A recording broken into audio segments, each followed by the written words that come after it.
आसिम मुनीर पर पाकिस्तान की सूचना मंत्री का बयान सामने आया है। आसिम मुनीर को लेकर बयान दिया गया। जल्द जारी होगा चीफ ऑफ डिफेंस फोर्सेस बनाने का नोटिफिकेशन। शहबाज शरीफ के मंत्री अताउल्ला तरार जो कह रहे हैं सच्चाई वो नहीं है, बल्कि हकीकत कुछ और दिखाई दे रही है। आपको बताते हैं असली कहानी है क्या।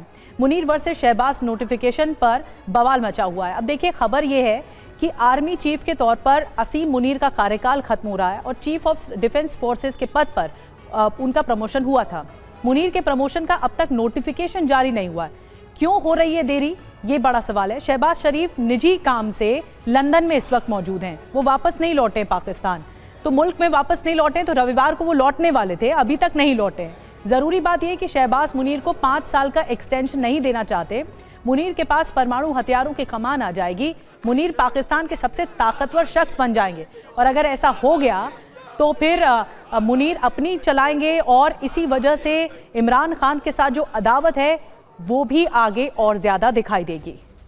मनीष लगातार हमारे साथ बने हुए। मनीष, पहले भी हमने देखा है आसिम मुनीर की पावर क्या रही है। अमेरिका वो जाते हैं, व्हाइट हाउस जाते हैं, वहां मुलाकात करते हैं और अब जब प्रमोशन होगा तो उसके बाद ताकत दुगनी हो जाएगी। एक तरफ पाकिस्तान में गृह युद्ध जैसे हालात बनते दिख रहे हैं और दूसरी ओर ये प्रमोशन की बात। देखिए, मुझे मामला तो इससे थोड़ा आगे बढ़कर दिखाई दे रहा है। वो इसलिए क्योंकि याद करिए कि जनरल परवेज मुशर्रफ ने शहबाज शरीफ के बड़े भाई नवाज शरीफ के साथ क्या किया था। कैसे ये विदेश गए थे और विदेश से आए तो पता चला कि इनकी गद्दी तो गई, उल्टे ये जेल चले गए बाद में। तो यही हालत यहाँ शहबाज शरीफ के साथ हो सकती है। आज की तारीख में भी जनरल मुनीर ही पाकिस्तान की सरकार चला रहे हैं, तो इसीलिए जनरल मुनीर का चीफ ऑफ डिफेंस फोर्स बन जाना या सूडो प्राइम मिनिस्टर प्रेसिडेंट तो वो है ही।